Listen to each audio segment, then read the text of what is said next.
Will edit, ma'am. Acha, okay. Go ahead, ma'am. Good afternoon, everyone. Now, Dr. Aparna, Oasis Fertility Anna Nagarla, Senior Consultant and Fertility Specialist in Chennai. So today, நம்ம பேச போறது fertility preservation பத்தி. So, what is fertility preservation? So, fertility preservation, suppose the reproductive capacity, that is in a male or a female, அது வந்து ஏதாவது ஒரு டிசீஸ்னால affect ஆச்சுன்னா, that is the ability to produce a sperm or an egg. நிறைய diseases இருக்கு இந்த மாதிரி, lot of cancers or non-cancerous conditions. எதனால இந்த fertility capacity வந்து அஃபெக்ட் ஆகுமோ, reproductive capacity அஃபெக்ட் ஆகுமோ. So there could be some genetic syndromes, then chromosomal syndrome இருக்கும், like Turner syndrome ஃபீமேல்ஸ்ல, இல்லைன்னா கிளைன்ஃபெல்டர் சிண்ட்ரோம் மேல்ஸ்ல. அண்ட் சில பேருக்கு வந்து சம்டைம்ஸ் என்ன ஆகும்னா கேன்சர் வரும், சின்ன வயசுலயே கேன்சர் வரும், say breast cancer or uterine cancer ஒரு ஓவேரியன் கேன்சர். இந்த மாதிரி பேஷண்ட்ஸ்க்குலாம் வந்து கீமோதெரப்பி கொடுப்பாங்க, சர்ஜரி பண்ணுவாங்க, அதுக்கப்புறம் கீமோதெரப்பி கொடுப்பாங்க. அந்த கீமோதெரப்பி கொடுத்தா என்ன ஆகும்னா, chemotherapy we know, chemotherapy கொடுத்தா it kills the cancer cells, but in addition to the cancer cells it also kills some normal cells also. அந்த நார்மல் செல்ஸ்ல வந்து இந்த gonadal cells இருக்கு இல்லையா, எது வந்து ஸ்பெர்ம் இல்லைன்னா எக் ப்ரொடியூஸ் பண்ணும். So these cells are very very sensitive to the chemotherapeutic agents, and இது வந்து mostly it is irreversible. ஒரு தடவை அந்த வந்து அந்த ப்ரீகர்சர் செல்ஸ்னு சொல்லுவோம், எந்த செல்லுலேருந்து ஸ்பெர்மோ எக்கோ டெவலப் ஆகுதோ அந்த செல் இருந்ததுன்னா அந்த ஸ்பெர்ம் எக் will develop. இல்லை அந்த அந்த எந்த ஒரு ப்ரீகர்சர் செல்லேருந்து ஸ்பெர்ம் எக் டெவலப் ஆகுதோ, if that cell itself is lost because of the chemotherapy, அப்போ வந்து அந்த அந்த இண்டிவிஜுவலுக்கு either egg producing capacity for a female or sperm producing capacity for a male, இது ரெண்டுமே அஃபெக்ட் ஆகும். அதனால so what we do is for these patients, obviously இந்த fertilityக்காக நம்ம வந்து ட்ரீட்மெண்ட்டை போஸ்ட்போன் பண்ண முடியாது, because life is more important.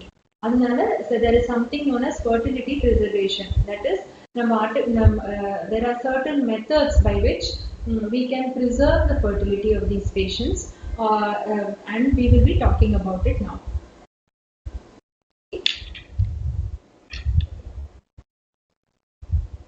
So what are the indications of fertility preservation?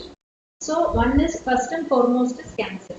So நிறைய forms of cancer இருக்கு, which are associated with either impaired sperm quality. ஏதான testicles, testis, that is male reproductive organ is called the testis. அந்த testisலயே ஒரு cancer வருது, seminoma அந்த மாதிரி. So அந்த மாதிரி இருந்ததுன்னா definitely அந்த sperm producing cells வந்து affect ஆகும். இல்லைன்னா ஓவேரியில வந்து கேன்சர் வருது, at the time of cancer diagnosis ovarian function வந்து அஃபெக்ட் ஆகும். அண்ட் சில சமயம் வேற கேன்சர், வேற இடத்துல கேன்சர் வருது, for example breast cancer or uterine cancer. இந்த மாதிரி ஏதாவது இருந்தது அப்படின்னா, ஆர் எந்த ஒரு கேன்சர்னாலுமே what will happen is the cancer, when we give chemotherapeutic agents and the cancer gonad producing gamete producing cells, the testis or the ovaries la வந்து எது வந்து அது gamete produce பண்றதோ, that is sperm or egg produce பண்றதோ, they will be destroyed. Okay, so சில agents இருக்கு, alkylating agents அந்த மாதிரி. இந்த ஏஜென்ட்ஸ்லாம் இதெல்லாம் வந்து chemotherapeutic agents, they will affect. The main effect on fertility arises from these agents. இல்லைன்னா pelvic radiation, sometimes radiotherapy கொடுப்போம். So usually ஏதான cervical uterus-ஓட mouth பேரு cervix, cervical cancer, vaginal cancer, இந்த மாதிரி கேன்சர்லாம் வந்து நம்ம வந்து ரேடியேஷன் தெரப்பி கொடுப்போம். ஸோ ரேடியேஷன் தெரப்பி கொடுத்தா ஓவரிஸ், யூட்ரஸ் எல்லாமே பக்கத்துல தான் இருக்கு. ஸோ டெஃபினெட்லி அது அஃபெக்ட் ஆகும். மேலே எங்கேயாவது ரேடியேஷன் கொடுத்தோம் அப்படின்னா கீழே வந்து அப்டாமினல் ஷீல்டு வச்சு பண்ணலாம். So we can protect the reproductive organs to some extent. But கீழே ஏதாவது கேன்சர் வந்தது, பெல்விஸ்லேயே ஏதாவது கேன்சர் வந்தது, யூட்ரைன் கேன்சர், ஓவேரியன் கேன்சர், இல்லைன்னா சர்வைக்கல் கேன்சர், வெஜைனல் கேன்சர், இந்த மாதிரி கேசஸ்ல வந்து நம்ம ரேடியேஷன் கொடுத்தோம் அப்படின்னா டெஃபினெட்லி அது வந்து இந்த ஓவரிஸை அஃபெக்ட் பண்ணும்.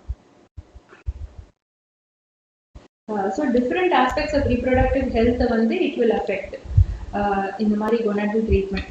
ஸோ இது வந்து எந்த வயசுல வேணாலும் கேன்சர் வரலாம். சின்னவங்களுக்கு வரலாம், puberty, that is puberty attain பண்ணினாவே கேன்சர் வரலாம், ப்ரீ பியூபர்ட்டெல்லாம் வரலாம், இல்லை போஸ்ட் பியூபர்ட்டெல்லாம் வரலாம், அடல்ட்ஸ், அடாலசன்ஸ் எக்ஸெட்ரா. ஸோ மென்ல வந்து என்ன ஆகுதுன்னு பார்க்கலாம். ஸோ ஸ்பர்மட்டோகோனியாங்கிறது வந்து ப்ரீகர்சர் செல்ஸ், அதுலேருந்து தான் ஸ்பெர்ம்ஸ் ப்ரொடியூஸ் ஆகுது, விச் ஆர் த மேல் ரீப்ரொடக்டிவ் கேமெட்ஸ். இந்த ஸ்பெர்மட்டோகோனியா வந்து they are very sensitive to radiotherapy and chemotherapy. அதனால என்ன இருக்குன்னா, and this effect is dose dependent. அப்படின்னா நம்ம எத்தனைக்கு எத்தனை அதிகமாக டோஸ் கொடுப்போமோ அத்தனைக்கு எத்தனை அந்த ஸ்பெர்மட்டோகோனியாவோட டெஸ்ட்ரக்ஷன் அதிகமாக இருக்கும். அண்ட் இது வந்து it may not be permanent. ஒரு தடவை நம்ம கொடுத்தோம்னா it is not permanent. But திருப்பி திருப்பி கீமோதெரப்பி கொடுக்கணும் இல்லையா? ஒரு தடவையும் கொஞ்சம் கொஞ்சமா டிப்ளீஷன் ஆகிறச்சு இந்த ஸ்பெர்மட்டோகோனியல் செல் வந்து ஃபுல்லாவே டிப்ளீட் ஆயிடும். So for most of these therapies, effect are mild. They involve the endocrinology. That is just கொஞ்சம் ஹார்மோன் ஃபங்க்ஷன்ஸ் தான் அஃபெக்ட் ஆகும். பட் நிறைய தடவை என்ன பார்க்கணும்னா ஸ்பெர்ம் ப்ரொடக்ஷனே அஃபெக்ட் ஆகும். சில சர்ஜிக்கல் பெல்விக் இன்டர்வென்ஷன்ஸ் இருக்கு. அதெல்லாம் வந்து ஏதாவது வந்து பெல்விஸ்ல சர்ஜரி பண்றோம் சில பேருக்கு, ஒரு even for a male or a female, அந்த மாதிரி இருந்ததுன்னா it will affect the normal functioning of the gametes. So ஃபீமேல்ல என்ன ஆகுது? கீமோதெரப்பி இல்லைன்னா ரேடியோதெரப்பி, இந்த கரண்ட் கொடுக்கறதுன்னு சொல்லுவாங்க இல்லையா, அது வந்து ஓவரிஸோட ப்ரீகர்சர் செல்ஸ் வந்து அஃபெக்ட் பண்ணும். இது வந்து ஓவம் ப்ரொடியூஸ் பண்ணுறதோ, அப்போ அந்த பேஷண்ட்ஸ்க்கு வந்து ப்ரீமெச்சூர் ஓவேரியன் இன்சஃபிஷியன்சின்னு சொல்லுவோம். தட் இஸ் அதோட டெஃபினேஷன் என்னன்னா, 40 வயசுக்கு முன்னாடி யாருக்கு வந்து மெனபாஸ் மாதிரி ஹார்மோன்ஸ் இருக்கோ, யாருக்கு பீரியட்ஸ் வரலையோ அவங்க பேர் அவங்களுக்கு அந்த ப்ரீமெச்சூர் ஓவேரியன் இன்சஃபிஷியன்சின்னு சொல்லுவோம். இந்த மாதிரி பேஷண்ட்ஸ்க்குலாம் யாருக்கு வந்து கேன்சர் இருக்கோ, யாருக்கு கீமோதெரப்பி ரேடியோதெரப்பி ரெண்டுமே நம்ம தரணும், ஆர் ஐதர் ஆர் போத், இவங்களுக்கு வந்து அந்த ஓவரியோட ஃபங்க்ஷன் அஃபெக்ட் ஆகும் and the ovary will fail. The ovary there will be an ovarian failure, premature ovarian failure or premature ovarian insufficiency. So these kind of patients, they cannot have treatment or they will not have periods on their own. நம்ம ஏதாவது இல்லைன்னா hormone therapy கொடுத்து induce பண்ணினா தான் periods வரும். And child bearing also, ஓவரிஸ்ல எங்கே இல்லைன்னா how will they bear a child? So with their own names they will not be able to bear a child. And radiotherapy வந்து நம்ம பெல்விஸ்ல கொடுக்குறோம். சில கேன்சர்ஸ் இருக்கு, யூட்ரைன் கேன்சர் இருக்கு, வஜைனல் கேன்சர் எக்ஸெட்ரா. ஸோ இந்த மாதிரி கேன்சர், சர்வைக்கல் கேன்சர், நம்ம radiotherapy கொடுத்தோம்னா என்ன ஆகுது, அந்த இடத்துல ஃபைப்ரோசிஸ் ஆகும், பிளட் ஃப்ளோ கம்மியாகி நம்ம ஃபைப்ரோசிஸ் ஆகும். ஸோ இந்த மாதிரி பேஷண்ட்ஸ்ல it will affect the uterus, it leads to reduced vascularity, then myometrial damage, fibrosis ஆகும், and there will be hormone dependent insufficiency. இந்த மாதிரி பேஷண்ட்ஸ்க்கு ஆப்வியஸ்லி கீழே வந்து ஓவரிஸ் ஹார்மோன்ஸ் ப்ரொடியூஸ் பண்ணுங்க, ஈஸ்ட்ரோஜன், ப்ரொஜெஸ்ட்ரான், இதெல்லாம் தான் ஹார்மோன்ஸ் ஓவரி ப்ரொடியூஸ் பண்ணுறது. ஈஸ்ட்ரோஜன்னால நம்மளோட அந்த ஃபீமேல்ஸ்க்கு வந்து போன் ஹெல்த் நல்லா இருக்கு. கீழே வந்து the vagina is lubricated by estrogen. So இந்த மாதிரி மெனபாஸ் ஆன பேஷண்ட்ஸ்க்குலாம் என்ன ஆகும், because of the lack of estrogen the bone will become weak, they will become deficient in calcium, and கீழே வந்து there will be vaginal dryness, there could be atrophic vaginitis னு சொல்லுவோம், there could be burning, there could be pain in the urinary area etc. So இதெல்லாம் வந்து menopausal symptoms. So இந்த மாதிரி பேஷண்ட்ஸ்க்கு யாருக்கு சீக்கிரமே ஓவரிஸ் ஃபெயில் ஆகுதோ இந்த மாதிரி பேஷண்ட்ஸ்க்கு இந்த மாதிரி மெனபாசல் சிம்டம்ஸ் மாதிரி வரும். So these are all the hormone independent insufficiency that can happen. So ஒரு சில நான் கேன்சரஸ் கண்டிஷன்ஸ் இருக்கு, யாருக்கெல்லாம் ஃபெர்டிலிட்டி ப்ரிசர்வேஷன் பண்ணணும், அதெல்லாம் வந்து ஆட்டோ இம்யூன் கண்டிஷன்ஸ்னு சொல்லுவோம். ஸோ ஆட்டோ இம்யூன்னா என்ன அர்த்தம், சாதாரணமா நம்ம பாடியில இருக்கிற ஆன்டிஜென்ஸ் அது வந்து நமக்கு அகெயின்ஸ்டா ஆக்ட் பண்ணாது. ஸோ அந்த மாதிரி யாருக்கான ஆச்சு அப்படின்னா அது வந்து ஆட்டோ இம்யூன்னு சொல்லுவோம். ஸோ வாட் இஸ், இப்போ என்னோட பிளட் குரூப்கே வந்து எனக்கு ஒரு பிளட் டிரான்ஸ்ஃபியூஷன், என்னோட பிளட் குரூப் சேர்ந்து ஏ பாசிட்டிவ், எனக்கு ஏ பாசிட்டிவ் பிளட் கிடைச்சதுன்னா there should not be any reaction, any problem. அதே மாதிரி தான் டிஷ்யூஸும், நம்மளோட ஓன் டிஷ்யூஸ்க்கு அகெயின்ஸ்டா நம்மளோட பாடி ஆக்ட் பண்ணாது, it will be accepted. But in the autoimmune conditions நம்மளோட டிஷ்யூஸ்க்கு அகெயின்ஸ்டாவே நம்ம பாடி வந்து ஆன்டிபாடிஸ் ப்ரொடியூஸ் பண்ணோம். So these are all autoimmune conditions. இப்போ நமக்கு ஏதாவது தைராய்டு ப்ராப்ளம் இருக்கு, autoimmune thyroiditis சொன்னோம், நம்ம தைராய்டு கிளாண்ட் அகெயின்ஸ்டாவே நம்ம பாடி வந்து ஆன்டிபாடிஸ் ப்ரொடியூஸ் பண்ணோம் and they will destroy the thyroid gland. அதனால தைராய்டு இன்சஃபிஷியன்சி ஆகும், ஹைப்போதைராய்டிசம்னு சொல்லுவோம், மெடிசன் கொடுக்கணும் அதுக்கு. ஸோ இந்த மாதிரி சில ஆட்டோஇம்யூன் கண்டிஷன்ஸ் இருக்கு, எங்க வந்து ஓவரிஸ் அஃபெக்ட் ஆகுமோ. ஸோ இந்த மாதிரி கண்டிஷன்ஸ்லாம் வந்து ஒரு நிறைய இந்த மாதிரி சில இது இருக்கு, சிஸ்டமிக் லியூபஸ் எரித்தமெட்டோசிஸ், இந்த மாதிரி வந்து சில கிட்னி டிசீசஸ், சில இன்ஃப்ளமேட்டரி பவல் டிசீஸ். ஸோ இந்த மாதிரி இருக்கிறவங்களுக்கும் வந்து ovarian insufficiency ஆக வாய்ப்பு இருக்கு. அதனால இவங்களுக்கும் வந்து நம்ம fertility preservation பண்ணலாம்.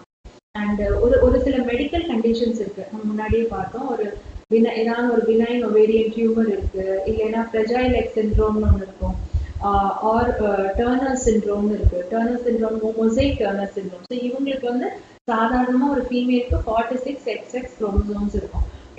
பியூர் டர்னர்ஸ்க்கு என்ன ஆகும்னா 45X0 இருக்கும். XO அப்படின்னு சொல்லுவாங்க. ஒரு எக்ஸ் குரோமோசோம் கம்மியா இருக்கும். ஸோ இவங்களுக்கு வந்து முதல்ல இருந்தே வந்து பீரியட்ஸ் எல்லாம் வராது, பிரைமரி அண்ட் பட் சில மொசைக் டர்னர்ஸ் இருக்காங்க. அப்படின்னா அவங்களுக்கு 2 செல் லைனும் இருக்கும். ஒரு சில நார்மல் செல் லைன்ஸ் இருக்கும் 46XX, இன்னொன்று வந்து 45XO. இது ரெண்டும் மிக்ஸ்டா இருக்கும். ஸோ இந்த மாதிரி பேஷண்ட்ஸ் வந்து இவங்களை பார்த்தா சட்டுன்னு இவங்க அப்நார்மல், இவங்களுக்கு ஏதாவது இந்த மாதிரி ப்ராப்ளம் ஆகலாம் அப்படின்னு முன்னாடியே ப்ரெடிக்ட் பண்ண முடியாது. But because they will look absolutely normal, அவங்க ஹைட் நார்மலா இருக்கும், அவங்க பாடி ஹேபிட்டஸ் எல்லாமே நார்மலா இருக்கும். பட் திடீர்னு பீரியட் ஸ்டாப் ஆக வாய்ப்பு இருக்கு. 40 இயர்ஸ்க்கு முன்னாடி ஒரு 32, 33 இயர்ஸ்லயே வந்து பீரியட்ஸ் ஆரம்பிக்கும். பட் சீக்கிரமே ஆக்சிலரேட்டட் டிப்ளீஷன் சொல்லுவோம். இவங்களுக்குலாம் சீக்கிரமே வந்து அந்த எக் வந்து டிப்ளீட் ஆயிடும். Even in 20s, in late 20s கூட இவங்களுக்கு வந்து பீரியட் ஸ்டாப் ஆக வாய்ப்பு இருக்கு. ஸோ இந்த மாதிரி டர்னர்ஸ் மொசைக்னு இருந்தது, நம்ம ஏதாவது சஸ்பெஷன் இருந்தது, இல்ல ஃபேமிலி ஹிஸ்டரி இந்த மாதிரி யாருக்காவது இருக்கு அப்படின்னா முதல்லயே இவங்களோட குரோமோசோம் இதை பார்த்து இவங்களோட எக்ஸை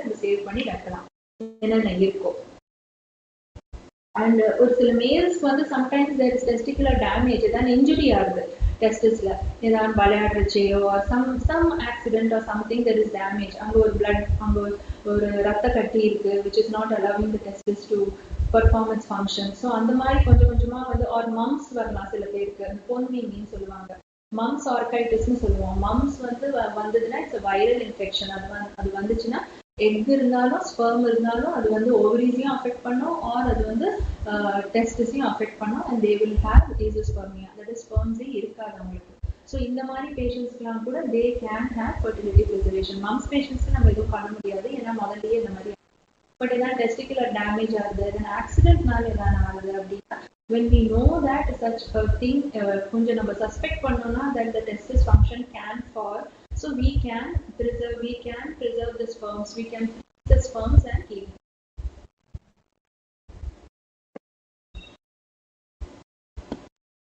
சில பேர் இப்போ வந்து in today's world many women they are delaying the childbearing. So normally what we know is the fertility starts decreasing slightly after 32 years, but much faster after 37 years. இப்போ நிறைய women they are career oriented, they get married late, or even if they do marry at the correct time, sometimes they may want to push the childbearing by a few years. So இந்த மாதிரி இருந்தது அப்படின்னா what they can do is they can freeze their eggs. Suppose they are married, na, they can freeze the embryos. If they are not married or unmarried women, they can freeze the eggs and keep it, and as and when they are ready to have a child, they can decide to start a family. So now all this while we spoke what are the indications of fertility preservation. So what are the available options? Enna pannalam to preserve the fertility of men and women. So for women, what we can do, eggs are there. So the women, we can do an IVF for them and give them injections, and ஒரு IVF cycle பண்ற மாதிரி பண்ணி அவங்களுக்கு X வரும். அந்த எக்ஸை வந்து நம்ம கலெக்ட் பண்ணி அந்த எக்ஸை ஃப்ரீஸ் பண்ணலாம். ஒரு மேரிட் ஃபீமேலா இருந்தாங்க அப்படின்னா எம்ப்ரியோஸே ஃப்ரீஸ் பண்ணி வச்சுக்கலாம். So we can freeze the embryos. So mature oocyte vitrification is preferred in post-pubertal women. Okay. So இப்போ வந்து suppose a woman has cancer, so and either a breast cancer or an uterine cancer, or in that case what happens, அவங்களுக்கு வந்து உடனே chemotherapy start பண்ணணும். அவங்க வந்து நம்ம கிட்ட வராங்க middle of the cycle. So every time வந்து பீரியடோட செகண்ட் டே தான் வரணும்னு அவசியம் இல்லை. there are emergency situations in which we cannot lose time. நம்ம வந்து சரி நீங்க நெக்ஸ்ட் மந்த் வாங்க, உங்களோட பீரியட்ஸ் ஆரம்பிச்சாவிட்டு நம்ம ஸ்டார்ட் பண்ணிக்கலாம் பண்ண வேண்டிய அவசியம். பேஷண்ட்ஸ்லாம் அவங்க வந்த உடனே evaluate பண்ணி there are options, there are methods in which we can immediately do an IVF for these patients and preserve the egg. The random start protocol னு சொல்லுவாங்க. எப்போ வந்தாலும் என்னைக்கு வந்தாலும் நம்ம வந்து இன்ஜெக்ஷன்ஸ் கொடுத்து IVF பண்ற மாதிரி within 10 days 12 days நம்ம IVF பண்ற மாதிரி இருக்கலாம். ஸோ இந்த மாதிரி பேஷண்ட்ஸ்க்கு அப்படிதான் பண்ணணும். நெக்ஸ்ட் வந்து ஒரு எக்ஸ், இது வந்து எக் ஆர் எம்ப்ரியோ ஃப்ரீஸ் பண்றது.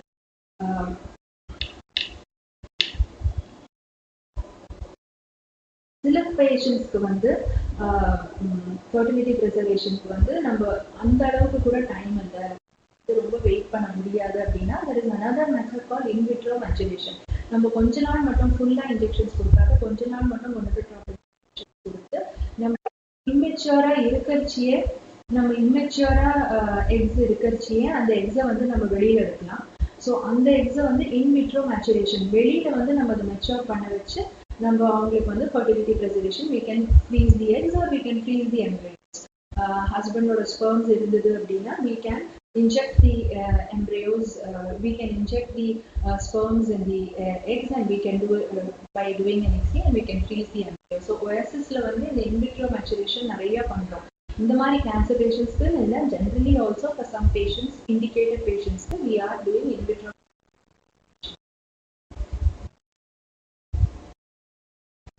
So இன்னொன்று வந்து இப்போ இதெல்லாம் வந்து for a woman who has got her periods and who has attained her periods and who is having cycles and we know that her ovaries are mature. Now for some girls, young girls, if they have to undergo a pre-pubertal age group, அவங்களுக்கு வந்து இன்னும் மெனார்க்கியே வரல, அவங்களுக்கு இன்னும் age attain பண்ணல, 10 வயசு 11 வயசு 8 வயசு 9 வயசு. ஸோ இந்த மாதிரி குழந்தைகளுக்குலாம் வந்து சப்போஸ் ஏதாவது கேன்சர் வந்து கீமோதெரபிலாம் கொடுத்தோம்னா ஓவரி ரெஸ்பாண்டே பண்ணாது. அவங்களுக்கு ஏஜ் அட்டைன் பண்ணவே கூட போயிடுவாங்க. ஸோ இந்த மாதிரி பேஷண்ட்ஸ்க்கு நம்ம என்ன பண்ணலாம், அந்த கீமோதெரபி கொடுக்கறதுக்கு முன்னாடி அந்த ஓவரி இருக்கு இல்லையா, ஸோ அந்த ஓவரியே வந்து அந்த ஓவேரியன் டிஷ்யூவே எடுத்து நம்ம அதை ப்ரிசர்வ் பண்ணி வச்சுக்கணும். இது பேர் ஓடிசி, ஓவேரியன் டிஷ்யூ கிரையோபிரிசர்வேஷன் பேர். ஸோ இது வந்து இம்மீடியட் கேன்சர் ட்ரீட்மெண்ட். யாருக்கு இவங்களுக்கு வந்து நம்ம பீரியட்ஸ் அட்டைன் பண்ற வரலாம் நம்ம வந்து வெயிட் பண்ண முடியாது, பிகாஸ் எங்களுக்கு கேன்சர் வந்திருக்கே எங்களுக்கு வெயிட் பண்ண. அதனால இந்த மாதிரி பேஷண்ட்ஸ்க்கு நம்ம ஓவேரியன் டிஷ்யூ கிரையோபிரிசர்வேஷன் பண்ணலாம். அந்த டிஷ்யூவை வந்து there are well established places, well established techniques for ovarian tissue cryopreservation. There have been reports of even அதுக்கப்புறம் in future அந்த ஓவரியை வந்து திருப்பி உள்ளுக்குள்ள டிரான்ஸ்பிளான்ட் பண்ணி அந்த ovarian tissue, and there have been reports of pregnancies and live births also. இப்போ மென்ல வந்து என்ன பண்ணலாம், இதெல்லாம் ஃபீமேலுக்கு. மென்ல வந்து மோஸ்ட் எஸ்டாப்ளிஷ்டு மெத்தட் வந்து sperm cryopreservation in adult males and in adolescent males. யார் பியூபர்ட்டி வந்த பாய்ஸ்க்கு வந்து or for men we can do a sperm cryopreservation. It's a very well established technique and ஒரு வயது இல்லை, maybe 3-4 multiple times we can cryopreserve the sperm so that they have a few vials and they can, and after they get married their wife can undergo an IVF and then they can conceive. And இதே மாதிரி just as young girls, even young boys get cancer. So இந்த மாதிரி பேருக்கு வந்து they will not be able to give the sperms in the by masturbation, they will not be able to give the samples. So இந்த மாதிரி patients வந்து young boys வந்து there is something called testicular tissue cryopreservation. அந்த டெஸ்டிஸ்லேருந்தே ஒரு part எடுத்து நம்ம வந்து freeze பண்ணி வைப்போம், cryopreserve பண்ணி வைப்போம். So that later on it can be transplanted and they can attain and they can have their own biological offspring. Okay, so this is in short regarding the fertility preservation method. So anybody, நிறைய பேர் வந்து வராங்க, யாருக்கு வந்து for a man, இன்னைக்கு ஒரு patient ஒரு bladder cancer, urinary பிளாடரோட cancer, அவங்களுக்கு அந்த fertility preservation பத்தி. So after he underwent surgery and the rest of the treatment, so he was rendered infertile. அவங்களுக்கு வந்து ஸ்பெர்ம்ஸ் எதுவுமே இல்லை. ஸோ அந்த மாதிரி கேசஸ்க்கு நீங்கள் ஃபர்டிலிட்டி ப்ரிசர்வேஷன் பண்ணலையான்னு கேட்டச்சே அவங்க எனக்கு இதை பற்றி தெரியவே தெரியாது. ஸோ இந்த மாதிரி யாருக்கு கேன்சர் வந்தாலும் suppose they don't have a child அப்படின்னா definitely there are well established methods of fertility preservation, be it for a female, be it for a male. So definitely the moment you are diagnosed with this, don't lose heart. First, try to find out one, what is the treatment for the cancer. Second, what best can be done to preserve your fertility. So the sperm cryopreservation is a very easy technique, and for them also it is a painless, it is quite economical, and it's a very easy technique. அவங்க வந்து ஒரு வாயில் இல்லை, ஒரு 4-5 தடவை கூட அவங்க preserve பண்ணி வைக்கலாம். It can be preserved for a very long time. ஒரு தடவை ஸ்பெர்ம் ஃப்ரீஸ் பண்ணிட்டோம்னா whenever they are ready, whenever their health is better, whenever their wife is ready to have a pregnancy, ready to start a family, we can use that. Even same so for females. For female, suppose she has a breast cancer, etc. Then for even for that also, she has to undergo treatment. Then best is before the chemotherapy, she should undergo either a oocyte cryopreservation, that is egg cryopreserve பண்றது, or an embryo cryopreservation.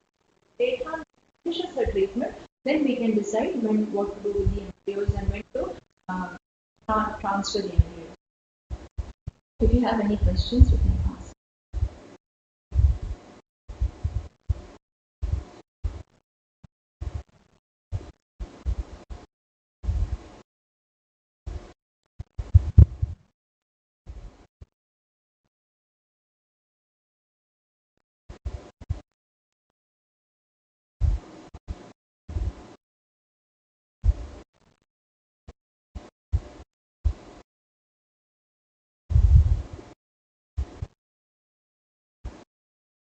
Thank you.